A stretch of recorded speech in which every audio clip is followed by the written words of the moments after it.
Olá, pessoal! Hoje estaremos iniciando a nossa aula de análise organizacional e soluções tecnológicas. Iremos iniciar com a unidade 1, Introdução à Análise Organizacional. O que será abordado? Análise e o diagnóstico organizacional, perfil cultural de uma organização, abordagens teóricas para o diagnóstico e abordagens teóricas para a documentação, a parte documental. Pois bem, a análise e diagnóstico organizacional, ela é uma das principais ferramentas de gestão do contexto organizacional, focando os seus esforços em um melhor compreender a relação cultura-gestão. Possibilita indagar sobre o estado atual da organização e o seu provável futuro. Então, o que a gente tem que entender é que a análise organizacional, ela dita como que a sua empresa, a sua organização, ela está caminhando desde a sua parte cultural à sua parte de gestão, uma vez que está atrelado à cultura na gestão de uma empresa. Às vezes, hã, é até um dos problemas ao decorrer dessa unidade, estaremos então revisando esse conceito. A cultura, ela influencia a organização e muitas das vezes ela é maléfica a uma organização. A análise organizacional leva as pessoas a pensarem melhor sobre como as organizações realmente funcionam e não como elas acham que funcionam, que acontece muito. A cultura organizacional deve ser considerada como uma lente que ajuda, assim, entender melhor e diagnosticar de uma forma efetiva o projeto de uma organização. É como se fosse, então, pessoal, a grosso modo, uma forma de trazer transparência a uma empresa, a uma organização, trazendo à tona quais problemáticas a cultura organizacional dentro dessa empresa está influenciando. Nem sempre essa cultura vai ser maléfica, mas no geral, sim, ela acaba sendo maléfica, porque está influenciando a organização, e toda a sua gestão de uma forma indireta ou até mesmo direta. As ações organizacionais realizam, sem dúvida, consideração do perfil cultural da organização. As ações organizacionais realizadas sem a devida consideração do perfil cultural da organização acabam, então, trazendo à tona problemáticas, envolvendo a própria cultura e o perfil dessa organização. Padrões de comportamento característico da cultura organizacional. Então, algumas culturas visam, hã, o alto rendimento. E quando realizamos essas ações organizacionais, a gente consegue então trazer a cultura dessa organização para a realidade, sem trazer os malefícios, né. A gente vai continuar nos próximos slides, mas para refrescar, a gente pode pensar em uma organização que ela visa o lucro acima de tudo. E às vezes ela vai sobrecarregar com aquela cultura exaustiva os seus funcionários e os seus colaboradores.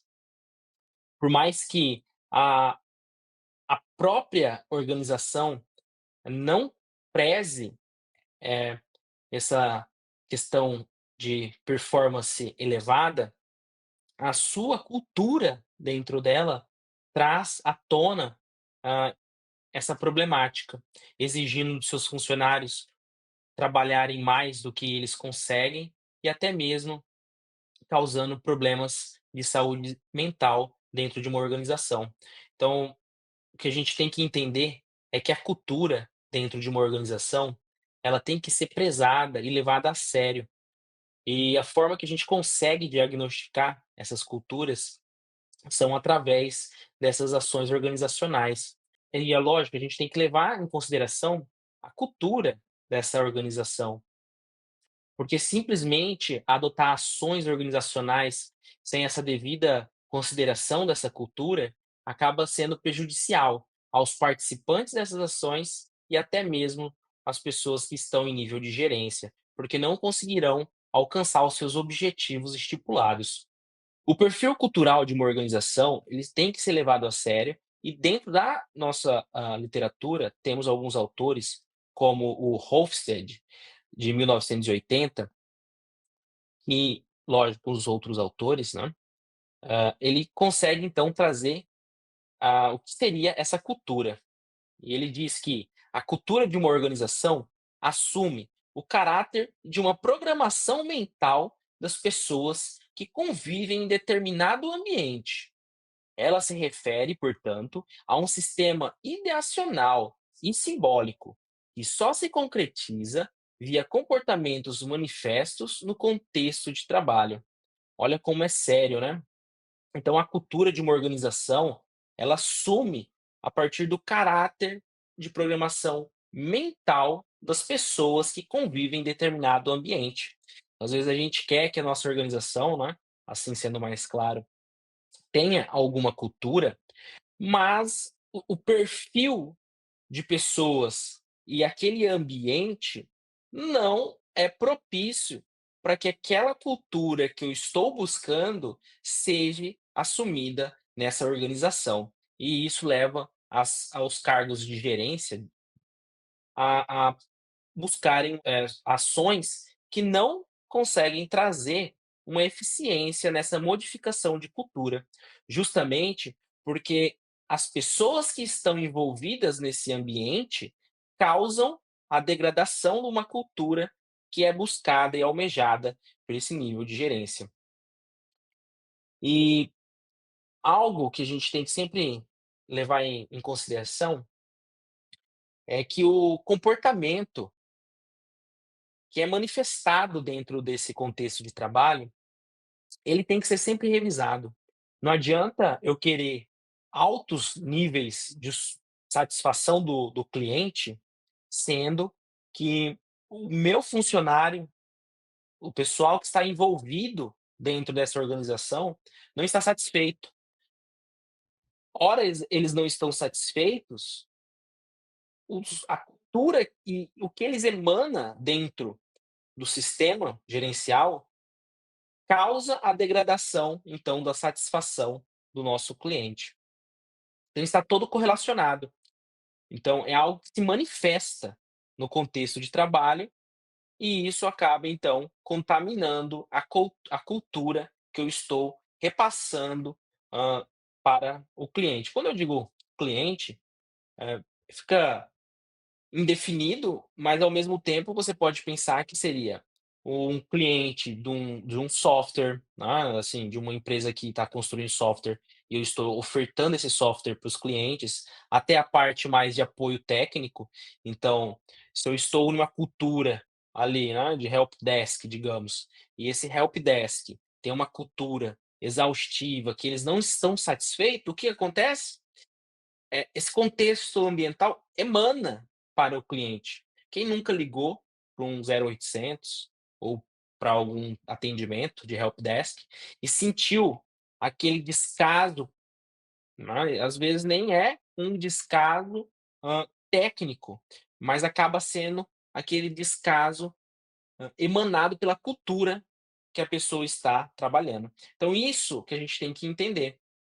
A cultura dentro da organização, ela é o fruto da programação interna dos seus agentes, das pessoas que convivem nesse determinado ambiente, e isso traz para fora, né, o que isso concretiza é um comportamento, que se manifesta no seu trabalho, no contexto do seu trabalho. E aí acaba então o cliente, aquele cidadão que ligou no 0800, sente aquela energia, né, às vezes a gente usa até esse termo, aquela energia do funcionário que ele não conseguiu atender de uma forma, às vezes até tão eficiente, mas um caso mais, como eu posso dizer, de satisfação, né, eu não me sinto satisfeito com aquelas respostas, parece meio automática. Isso acontece muito, muito. Seria isso. Chen, ele traz um contexto que a cultura consiste em formas de sentir, pensar e agir, compartilhadas pelos membros da organização. que são consideradas corretas e inquestionáveis. Não muito distante, observem que a cultura dentro dessa organização, ela é o quê? É o que as pessoas sentem, pensam e agem. Compartilha entre os membros, e isso é o que é correto de ser, a cultura, né, que é o fruto é a própria cultura. Então, se o meu colega acha que tratar o cliente, meio ríspido é o correto, eu também vou estar realizando essa atitude. Se o meu chefe acaba me tratando, ou não vou dizer o chefe, meu supervisor, dependendo do local, ou a melhor forma que a gente pode colocar esse contexto de liderança, ele me trata de uma forma ríspida, porque ele tem essa cultura, eu também estarei manifestando e compartilhando entre os membros dessa organização esse mesmo sentimento, porque eu levo isso em consideração e assumo isso como algo correto e inquestionável dentro da cultura do meu serviço, da minha organização, e vou assumir isso como verdade. Acabou emanando esse sentimento, esse pensar e essa forma de agir, tanto dentro da organização e provavelmente também fora da organização, quando a gente lida então com o cliente. Já Kim e Holberg, ali em 1983, ele trata que a cultura corresponde ao âmaga que mantém a organização inteira. Seria então o que une, o contexto que une essa organização inteira. Qual é o contexto que une essa organização inteira? Isso seria a cultura. Então a cultura é o que mantém essa organização inteira, a cola que liga as pessoas. Se a cola que liga, essas pessoas, né, o que mantém essas pessoas unidas, a gente pode colocar em um contexto, como a força de vontade, para levar um produto inovador. Então, quando a gente faz um brainstorm, quando a gente leva isso para dentro de uma reunião, a gente quer motivar os nossos associados, os nossos colaboradores. Muitas vezes a gente quer impulsionar um produto, então a cultura também eu posso levar em consideração aquele fator motivador que também a gente poderia contextualizar como algo que liga as pessoas, né, aquele famoso tentar traçar algo em comum entre o nosso colega de serviço, né, o nosso, colaborador. E isso poderia ser a cultura, certo, correspondendo a uma forma de unir a própria organização. E não deixa de ser diferente, né, como os outros autores. Uma vez que eu crio um elo, que eu copio o que o meu colega está realizando dentro da organização, como um colaborador, eu acabo então criando essa cultura. Então nada mais é do que o famoso, eh, copiar a atitude de uma pessoa que já está há mais tempo do que você dentro dessa organização, que é o que acaba acontecendo no contexto prático. Então, aquele sentimento, ele impulsiona todo o funcionamento. Essa seria a cultura. Tem o foco interno, que é a integração, que seria, o horizontal, e o oposto, né, desse foco interno seria o foco externo, que é uma diferenciação, né. Então, como as pessoas se tratam dentro de um contexto organizacional e como as pessoas tratam fora desse contexto organizacional. E num outro eixo, no eixo vertical, a gente tem então a flexibilidade, que é a mudança, e o controle. O que a gente tem que entender é que às vezes quando a gente é flexível, uma cultura mais flexiva, ela acaba perdendo um pouco o controle, né. Então, como vamos levar hoje para a prática aí de home office, milhares, milhões de pessoas a cada momento da sua vida, ou nesses últimos anos, né, acabou adotando alguma prática de home office e acabou trazendo uma flexibilidade ao seu dia a dia, podendo às vezes não precisar se deslocar até o local de trabalho, mas em contrapartida e aquela cultura do controle. Então como que a gestão começou a lidar com o controle dessa organização?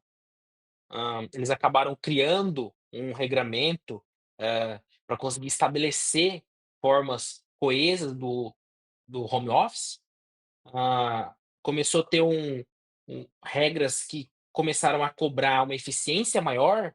Então como foi o controle para não ter o que na prática, o que ocorre, né, o dorme office, que é até um pejorativo do home office, algo que eu acho que é por falta exatamente de um controle, um regramento dentro da instituição. Então a gente tem que ponderar essa cultura. Sempre que eu quero uma cultura flexível, eu perco um pouco do controle. Sempre que eu quero um foco dentro da própria empresa, eu vou acabar perdendo o externo, aquela diferenciação entre o que é as pessoas fora da organização e o que é as pessoas dentro dessa organização. Pessoas unidas dentro da organização geralmente têm o oposto, que é essa parte externa, essa parte de ser diferenciado, né. Então a gente tem que dosar. E como que a gente faz isso? Bem, no foco interno, né, vamos pensar numa empresa que valoriza o trabalho em equipe. O bem-estar dos seus colaboradores e a melhoria dos processos internos é o que eles prezam, a integração. Então eu quero que o meu colega, ele sinta bem, eu quero que ele chega no ambiente de trabalho e que ele, queira voltar amanhã para trabalhar. Então, quando a gente lida com algumas empresas, como as cooperativas e as empresas familiares, a gente tem essa característica, tá. Então eu consigo fazer o quê? Que as pessoas se sintam bem acolhidas. O foco externo, essa diferenciação. Um exemplo seria uma startup que prioriza a inovação, acontece muito, e competitividade do mercado na captação de cliente, né. Então, eu quero que os meus clientes se sintam bem, eu quero que eles se sintam num ambiente perfeito para poder contratar o meu serviço. Então, muitas empresas de tecnologia e marketing digital buscam isso, né. E e como vimos no slides anteriores, às vezes as pessoas de marketing digital tá preocupado tanto com o exterior, mas o problema cultural interno, né, é o problema. Porque se lá dentro da organização eles não se tratam bem, ou tem uma cobrança a mais do que o necessário, o que acontece? Isso vai externalizar, né, vai trazer isso para um contexto externo e vai acabar prejudicando a própria diferenciação que eles tratam os clientes. E vão pensar que estão tratando os colegas lá dentro, né, o que não deveria. Então tem que ter essa dosagem, né. Então a gente tem que estar ciente que esse seria o nosso eixo horizontal. Já na dimensão vertical, voltando para o contexto e trazendo algumas ponderações, eu tenho então a flexibilidade. Então, a mudança, né, dentro dessa organização, ela uma organização que ela visa então, essa incentiva a criatividade, adotando estruturas mais horizontais e responde rapidamente a mudanças. Então: "Ó, teve home office, pessoal, vamos lá, vamos agora adotar o home office, todo mundo vai ser dispensado de segunda e sexta, vamos trabalhar só da terça à quinta, beleza, beleza". Quem adota algo mais flexível, né, que consegue entrar em um contexto mais rapidamente, geralmente são as agências de designer, onde cada um acaba tendo uma autogerência do seu tempo, do projeto que você está lidando dentro da parte organizacional, e os laboratórios de inovação, os startups. A gente sabe que muitas startups, né, tem lógico, a gente tem alguns nichos, mas em geral os laboratórios de inovação, né, as startups, elas buscam então também ser altamente flexíveis. Mas você vai perder um pouco do quê? Quando você é altamente flexível, do controle, da estabilidade. Então a gente tem que entender que uma empresa que ela busca, né, uma organização que busca o controle, ser estável, ela tem que ter regras claras, processos padronizados e o foco totalmente previsível, né. Pra quê? Pra buscar o quê? A eficiência. A gente sabe que isso acontece, né, às vezes a gente peca, deixa de ter um controle e adota algo muito flexível e sabe que não vai dar certo. Às vezes se ilude na cultura. A gente acha que a cultura dentro da nossa empresa é algo, mas a nossa organização não tem aquela cultura. É cultural, muito é cultural. Eu já trabalhei em locais, em processamento de dados, que a parte cultural era uma das maiores problemáticas. A gente entregava um sistema que o sistema ele poderia ser, preenchido por campos não tipados, né, altamente tipados, porque era uma necessidade, mas ao mesmo tempo tinha que ser, algumas informações coerentes com a realidade.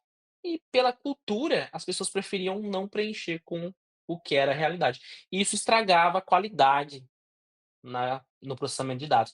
Então olha só como é, né, se eu não coloco um controle, se eu não falo: "Ó, tem que ser assim", o que acontece? Eu perco então a qualidade do software. Então se não for dessa forma, eu perco o quê? Eu perco o controle, eu perco a estabilidade, eh, da organização. Abordagens teóricas para o diagnóstico, né, então o que a gente veio falando? O que é, né, como que é, então, como que é, seria o quê? A cultura, o que ela influencia. O que é? A literatura ela diz, né, temos aí alguns eixos dentro da cultura, mas e as técnicas, né, para a gente trazer à tona? Então tem algumas. A estrutural, que foca em metas, desde suas estruturas, tecnologias e papéis. Elas analisam o comportamento das pessoas com base em suas posições na organização. Então é aquela famosa: se o meu chefe ele está no nível muito elevado, ah, vamos começar por ali, né, se todo mundo segue esse meu chefe, esse nível de pessoa representativa dessa liderança, acaba, prejudicando a própria estrutura da organização. Por isso que dependendo da organização, é viável você não colocar todo o poder de decisão em cima de uma pessoa só. Porque quando você pega esses papéis e delegam, para essa pessoa de liderança toda o critério de decisão, acaba prejudicando a cultura. Então uma forma de você diagnosticar é você buscando na estrutura da organização. Como que está estruturado, desde as tecnologias aos papéis. "Ah, eu tenho uma tecnologia que todo mundo tem que usar aquela tecnologia, é uma tecnologia altamente, necessária dentro do contexto operacional da minha organização, e por onde que eu começo? Por ela. É um sistema que todo mundo usa esse sistema, começa por ela. Ah não, todo mundo tem que falar com a pessoa X, porque ela tem um critério de decisão, ela é a pessoa mais elevada na parte de decisão, então eu vou conversar com ela para mim começar a fazer uma abordagem de diagnóstico. Então olha como é interessante, né, se eu tenho a pessoa, eu tenho um sistema que eu sei que todo mundo necessita ter uma interação, por lá que eu vou começar. Por quê? Porque provavelmente um dos problemas pode estar por lá, né, porque se todo mundo tem que conversar com aquela pessoa, usar aquele sistema, provavelmente está ali um dos problemas. A política, né, então a gente tem que olhar ali, dar uma analisada e ver como que a organização, está disputando o poder e os recursos com as coligações de interesse. Também tem, totalmente a correlação entre as pessoas de liderança, né. Então, nem sempre é uma pessoa única que tem um critério de decisão alto na administração organizacional. Às vezes eu tenho uma política que elenca alguns passos para mim poder, convencer alguns administradores, né, como a política ela lida, né, às vezes a gente tem que dar algo, receber algo em troca, conversar, analisar uma situação, trazer os benefícios para aquela política organizacional, para mim conseguir às vezes desmistificar aonde que está o problema, é uma forma de diagnosticar. Vamos analisar a política que rege essa organização, provavelmente também está ali dentro um dos problemas. Lembra que a gente está buscando o quê? O problema cultural, não onde que está a cultura que não está agregando algo para dentro, da organização, tá. Então isso que a gente está fazendo, buscando a partir desse diagnóstico, tentar melhorar a qualidade e eficiência cultural, levando ao objetivo que a gente quer, que é o quê? levar para uma cultura correta da minha empresa, né, para que ela traga uma melhor satisfação, desde para os ambientes internos, que é a integração, e ambientes externos, né. E talvez, né, a gente com isso vai conseguir o quê? Uma melhor aceitação do mercado da nossa organização, e o outro ponto que a gente tem que tomar cuidado também e sempre estar se fiscalizando é a parte da flexibilidade e do controle, que também vai trazer uma eficiência para fora da minha organização. Sistemas abertos. Considera a organização como um sistema em interação com o ambiente externo, integra variáveis internas e contextuais, tecnologia, cultura, economia e N outras. Essa é problemática, né? Porque antes eu tinha uma estrutura. Às vezes uma pessoa só tomava toda a decisão, um sistema só tomava toda a decisão. Eu tinha que olhar onde estava esse elo, esse gargalo, ir lá e analisar ele. Pronto. As políticas, né, então quando eu envolvo a parte política, às vezes, é um conjunto, né, de disputas ali dentro que eu tenho que resolver, mistigar, analisar com calma, ver quem que está coordenando, toda essa política. Nem sempre é uma pessoa só, como eu disse, né, às vezes você tem ali uma coligação, e essa coligação ela tem um interesse, né, então ela vai manejar o poder que ela tem, todos os recursos para disputar o que ela quer, então você tem que analisar isso, será que existe isso dentro da organização? E aí tem uma problemática que é os sistemas abertos. Essa é o contexto de tudo.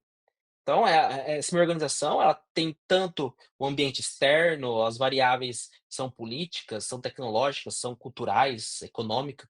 Então, agora dentro de sistema aberto, tudo pode influenciar, né. A gente sabe que o contexto organizacional, vamos dizer, eh, Federação Brasil, é um sistema aberto.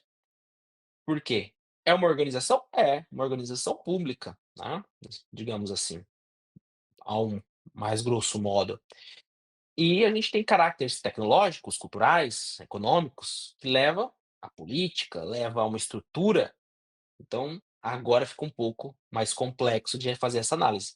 Então eu sempre começo dessa forma, começa lá no estrutural, entra para o político, se você vê que é uma mistura, um aglomerado, você provavelmente vai ter um sistema aberto, né.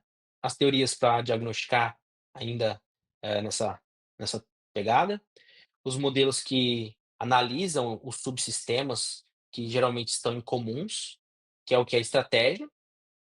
A estratégia é a resposta e o posicionamento da organização frente ao ambiente externo. Então, como que está a estratégia organizacional? Você tem que pensar de uma forma para diagnosticar isso, tá? Então, buscando ali o posicionamento a a uma problemática externa. A estrutural, os níveis de autoridade, como foi dito, centralização, formação e o controle, como que está sendo realizado. A tecnológica, a infraestrutura e as ferramentas utilizadas, geralmente às vezes não é uma pessoa lá no estrutural, aí a gente leva para o tecnológico, né. Então, às vezes é um sistema, esse sistema determina como que vai ser os próximos passos, ele é como se fosse o chefe da organização. Então, provavelmente, às vezes ali, a abordagem tem que ser voltado para dentro desse sistema tecnológico. E o social, né, que a gente sabe, são pessoas, a cultura, a motivação, que leva então à relação do trabalho. Então, às vezes, a pessoa, né, ela tem a sua cultura, mas ela é motivada por algo, né, então, às vezes, o que motiva ela, né, então a gente tem que buscar isso, essas relações no trabalho, né, então seria essa parte social. Os processos, né, então a comunicação e a tomada de decisão, que é o próprio trabalho em equipe. Então, como que está sendo o processo? Às vezes está lá, né, então vamos dar uma olhada nos processos. E aí, por fim, um bom diagnóstico organizacional considera a organização como um sistema vivo, dinâmico, ele pode estar em constante modificação, isso acontece, em constante interação com o ambiente externo, e ele utiliza os próprios modelos teóricos para orientar a análise, de investigação. Então, o que você vai fazer é nada mais do que foi visto nesses 4 slides, para conseguir, então, buscar uma alternativa a partir desses conhecimentos teóricos para intervir, né, fazer essa intervenção e buscar uma solução. Ele é um sistema vivo, entendam isso. A organização, ela é um sistema vivo, a cultura dela é um sistema vivo, ele é totalmente dinâmico. Às vezes aquela cultura hoje está de uma forma, entre alguém lá na parte estrutural da empresa, muda. da organização, mudou tudo. Agora a gente está levando a cultura, para um outro nível. A gente sabe, como eu disse, a federação é, querendo ou não, uma organização, pública, e aí quando entra ali um presidente, tem uma pegada, a cultura é de uma forma, e muda toda a cultura, e assim vai, né. E aí tem a questão política, né, então entendam isso. Entendam que é um sistema vivo, caótico, que a gente tem que fazer o quê? A partir dos modelos teóricos, buscar uma solução para buscar essa análise e a intervenção da problemática. Temos algumas técnicas para fazer a recolha dos dados, como que eu vou fazer então, para poder analisar? Eh, a técnica de recolha de dados, ela aplica a eficaz, de um diagnóstico organizacional. E ela exige a combinação de métodos de recolha de dados. O que que é? Você pegar, fazer uma triangulação das metodologias, né, pegar ali 3 metodologias, garantindo então que você vai ter o quê? Uma confiabilidade, a própria validação e uma compreensão profunda da realidade organizacional. E como que eu pego esses 3 contextos? Observação, entrevista e questionário. Eu observo, fico ali observando como é o funcionamento, faço entrevistas e levo questionários. Então eu pego questionários, peço para fazer então esse preenchimento desses questionários, para mim obter o quê? Algo profundo, uma compreensão profunda. E isso vai ser validado por quem? Pelos entrevistados. E vai ter confiabilidade pelo contexto geral da minha observação e dos questionários visando aqueles problemas. Então eu olho que às vezes o problema de uma organização lá, voltando no telemarketing, eu levei um monte de questionário perguntando para as pessoas, observei que elas tratam mal os clientes, porque elas são tratadas, de uma forma ríspida dentro da empresa, buscando sempre níveis elevadíssimos de atendimento. E aí, em alguma entrevista que eu faço com eles, eles falam: "Ó, aqui dentro do meu serviço eu sou altamente cobrado, eu tenho que fazer 60 chamadas por hora, uma por minuto praticamente, e todas tenho que ter nota 8 e às vezes o meu cliente ele não me coloca uma nota para mim e, né, não responde ao questionário, e acabo sendo, prejudicado, e aí eu fico com raiva e falo mal com o próximo cliente. Então, você tem que trazer o quê? Uma observação, porque você começou a analisar, a observar, fez a entrevista, colocou os questionários, e então você tem um sistema, né, garantindo aí a confiabilidade dessa informação, porque foi eles que falaram, a validade, porque você validou todos ali, um percentual de 80, 90% também acha que é isso, e aí você acaba tendo uma compreensão profunda da problemática dentro da organização. Isso, pessoal, é uma técnica e essa técnica se chama recolha de dados.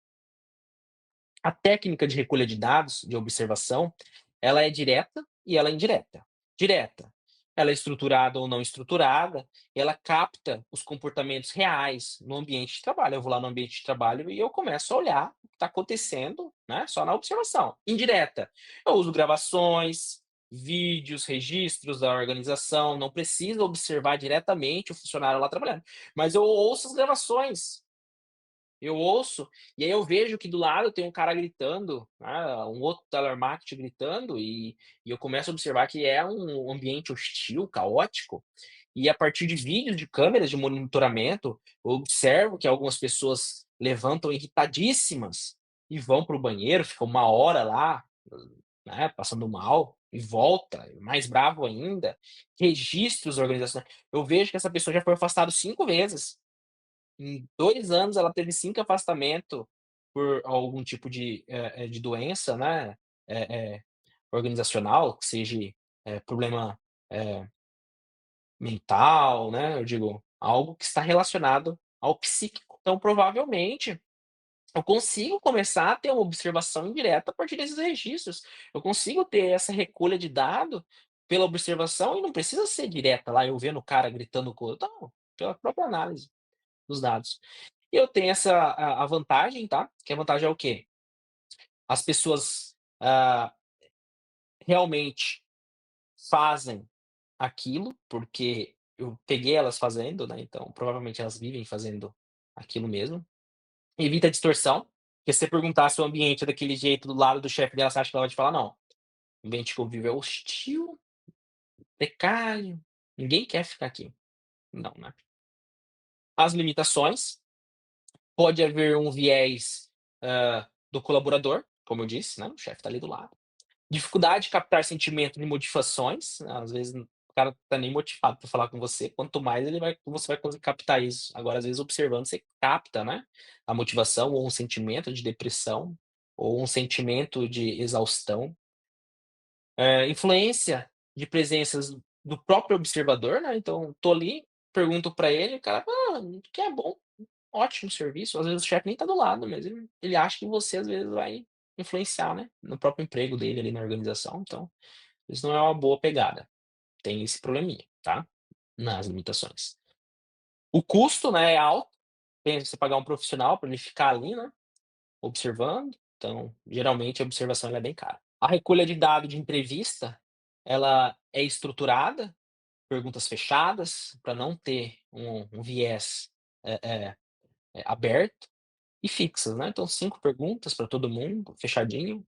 Estruturados, um roteiro flexível, tá, então eu tenho possibilidade de trazer, então, um roteiro mais flexível para esse tipo de entrevista, ou aberto, informal, exploratória. Então abro: "Ó, preencha aí o que você acha aqui da organização, e coloca em 5 linhas", sabe. O grupo focal, discussões em grupo sobre o tema específico, então, provavelmente, às vezes, você pode buscar dentro da própria organização um grupo que já trata sobre problemas psíquicos, né, ali já tem um grupo que se reúne para tratar esse assunto, porque já é algo que é demandado da alta gerência que tenha. Então você vai naquele grupo, você não precisa fazer com todo mundo. Pô, não, vou lá naquele grupo que as pessoas que provavelmente têm o problema, elas vão me dizer como que é a problemática desse contexto organizacional. As entrevistas, elas são flexíveis e geralmente são a própria profundidade, né, da problemática, e o acesso às opiniões e sentimentos e atitudes, e as próprias percepções são a vantagem desse tipo de análise. A entrevista, você consegue captar as opiniões que a pessoa tem dentro, no íntimo, os sentimentos, atitudes e as percepções. Limitações, custo alto, também é caro você fazer esse tipo de entrevista, né, custo operacional até também, e de tempo é caro. O viés da interpretação, então os entrevistadores acaba prejudicando, assim como a observação, na hora de o cara às vezes não vai querer colocar tudo que ele acha dentro da entrevista. Possíveis congruências, né, então entre o próprio discurso e a prática, especialmente com chefias do lado, então aquele problema da observação, às vezes o chefe está do lado, né, ou ele vai ter acesso, não sabe se vai ter acesso, então não vou dizer o que está se passando. As limitações, necessidade complementar, muitas vezes é necessário outra técnica para mim conseguir então ter uma validação, igual eu falei, a gente viu que tem muitas limitações na entrevista, às vezes o cara não quer colocar no papel, entendeu? Eu fazer uma entrevista com alguém, eu tô não tô observando, eu tô falando para ela falar para mim o que tá acontecendo. E isso sim, às vezes, não acaba sendo possível de validação, né, então eu preciso de algo para sobrepor e aumentar a validação, desse método. Geralmente uma observação, mas a gente sempre usa o tripé, né, para conseguir validar, de uma forma, por triangulação. Utilidades. Então, permite análise estatística rigorosa dessas variáveis organizacionais, são úteis para identificar relações entre fatores e desfechos, né, que é a própria satisfação do trabalho, que é o auge, né, hoje a gente quase se fala em organizações quando a gente fala sobre a sua satisfação do seu trabalho. Isso é o elo aí hoje que mantém um profissional numa organização. Está satisfeito? E você, hoje, assistindo esse vídeo, está satisfeito? Vantagens acessíveis e aplicáveis em grandes amostras, rápida aplicação, inclusive online, a as próprias utilidades, uma cobertura geográfica ampla, o uso, dessa escala, né, de validação é baseada em modelos teóricos, então essa utilização dessa análise por recolha de dado, ela é fundamentada pela teoria, então não é algo heurístico, ela tem a sua própria teoria que embasa essa estatística. Limitações, predominância de perguntas fechadas, limitando a interpretação, no caso, se ela for fechada, amostras nem sempre representativas, dificultando a generalização. Então, às vezes, eu não consigo buscar todo o grupo, né, então, às vezes, pode ser que eu tenha que fazer uma análise estatística ali para conseguir generalizar, né, não que seja algo inviável, só eu trazer um contexto mais estatístico. Requer complementação com dados qualitativos, né, para conseguir fazer essa interpretação contextual. Às vezes, nem sempre um número de qualidade de 0 a 10 serve, o cara coloca 5. Às vezes ali é um ambiente, exaustivo de trabalho. Se eu perguntar para o cara da mineração, para o cara de um curso que é altamente, da área das exatas, se é difícil, o cara vai falar que é super difícil. Mas e a questão da qualidade, né, desses dados? Todos são, né, assim, não é só ali, né, porque você pegar uma escala de 0 a 10, você vê que todos estão ali nos 10, né, procura no qualitativo, ó, no geral, esse tipo de curso, esse tipo de profissão, esse tipo de organização, tá em que contexto, né. Então, às vezes, só o número não leva ao pé da letra. Mas a gente pode sim usar isso como métrica, tá, não precisa se limitar. Abordagens teóricas para os documentais. Bem, os bancos de dados organizacionais, eles são compostos por vários tipos de documentos dentro dessa organização, como que eu armazeno eles, né, mas em regra são os documentos que eu consigo armazenar sobre a produtividade dessa organização, satisfação do cliente, isso do banco de dados organizacionais. E a parte de documentos internos, desde atas, relatórios, comunicados, então tudo que eu puder armazenar sobre a a minha organização, eu preciso estar armazenando. Para quê? Para que eu consiga, então, posteriormente fazer uma análise. E quais são as vantagens de eu fazer esse armazenamento? Ajudam a compreender o histórico e os padrões. Porque vocês lembram que eu falei que o própria União, né, o Brasil, ele é uma organização? Então, para mim conseguir compreender o histórico da cultura e a oscilação dessa cultura, de mudança de gestão, eu tenho que ter esses documentais armazenados, tá, e documentais externos, internos, mas armazenados em um banco de dados, para que eu faça então análises estatísticas, né, e qualitativas, úteis para um diagnóstico da cultura e a transição dessa cultura, como que ela foi feita. Quais as limitações para isso, né? Pode ser pouco confiável, a gente sabe. Se não foram produzidos com rigor metodológico, pior ainda. Por quê? Porque e aí, será que o que anotaram no papel era o que estava acontecendo ou que era a opinião daquela pessoa que anotou? Levem isso em consideração. Deve-se avaliar a metodologia e a data da coleta original. Por quê? Porque às vezes a data não é a data, que a gente pega o contexto. Às vezes eu tô pegando um documento armazenado lá, sei lá, de 10 anos atrás e eu tô querendo colocar no governo deste ano. E aí, será que era o mesma data? Não era, então como que eu vou trazer isso à tona? Então não adianta às vezes é porque é o mesmo gestor que às vezes a data vai servir para agora. Não, era daquela época, por mais que era um gestor igual, era daquela época, era um contexto, daquela época, né, a metodologia do funcionamento da política era daquela época. Pessoal, chegamos ao fim do módulo 1 da unidade 1 da disciplina Análise Organizacional e Soluções Tecnológicas. Aguardo vocês na unidade 2.